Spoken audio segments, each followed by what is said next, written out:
Mention the word grammar and students will cringe. In fact, most teachers will cringe too. Of course, teachers know correct grammar rules, but it's one thing to know them and another thing to effectively teach them and transmit them so that students not only understand the rules, but also apply them correctly. The thing is, grammar shouldn't be taught by the book, at least not in teaching English as a second language. That's not what students are there for. They don't want to know all of these rules. They want to learn English. They want to speak, read, and write in English too. So, how do we as ESL teachers teach them essential grammar and give them what we need, rather than boring them to death with the rules?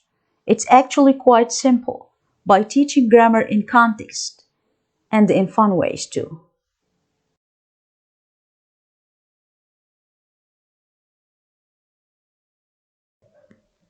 Yes, it's hard to find an ESL student who spontaneously uses the past perfect tense. In fact, there are some native English speakers who don't use it either, along with other forms of correct English.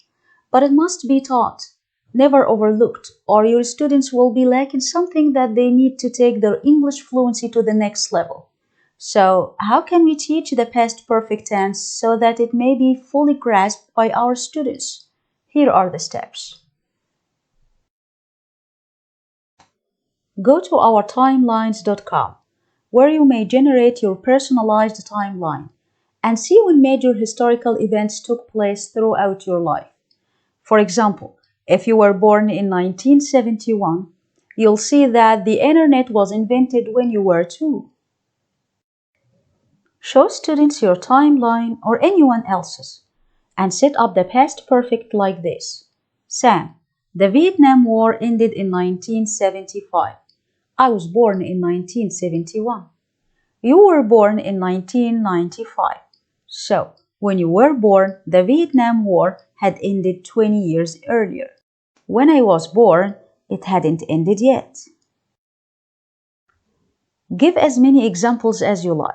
Go over briefly how the past perfect tense is formed, and make sure they understand you're talking about two events that took place in the past, but one before the other.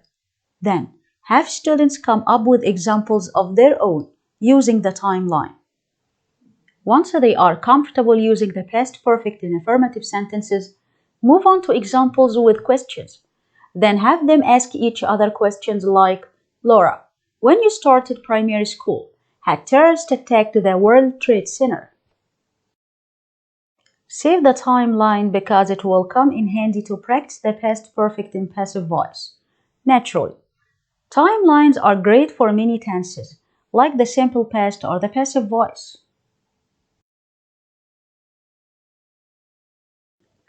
Nothing shakes them up better than getting them out of their seats. When you see your students daydreaming, not paying attention, or simply bored, tell them to get up and form a circle. Now, this simple exercise works great to teach numerous grammar points, but here is an example. Say you want your students to practice the simple past of regular or irregular verbs. Grab a small ball or bean bag and say a verb out loud. Toss the ball to a student who will have to say its past form. He or she tosses the ball back to you, and you choose another student. Whenever a student makes a mistake, he or she has to leave the circle. The last student left standing gets a reward sticker or other prize. You can say a sentence in affirmative and they have to supply a question, or vice versa. This activity can be adapted to any grammar point.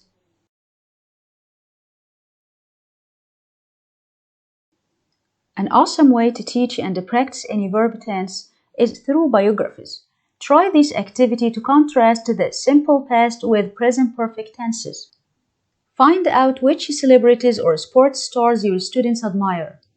Then find a short biography or write one yourself summarizing a celebrity's main achievements. Read the bio with your students and make sure they understand the differences. Point out examples that clearly illustrate this. He starred in his first hit film in 1985, but he has worked in 20 hit films throughout his career.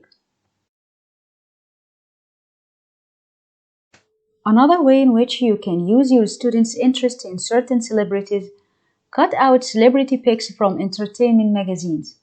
Use these pictures to teach comparatives and superlatives. For example, Katie Holmes is taller than Tom Cruise. Shakira is more talented than Ricky Martin.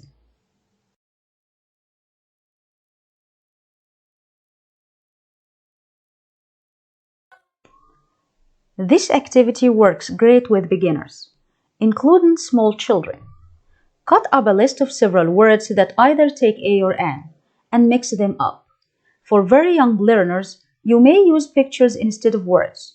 Then divide students into pairs of groups and have them put the words into two piles, depending on the article. Once they have their piles ready, ask them if they can figure out the rule by themselves. By far, the best ways to teach any type of grammar is through the use of either realia or real-life settings and context. Why would a student be motivated to learn the conditional tenses if he has no idea why he's learning them?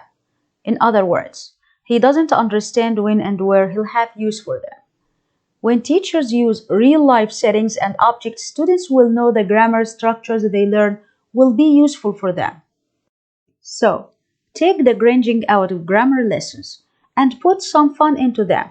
You'll see that your students learn much faster too.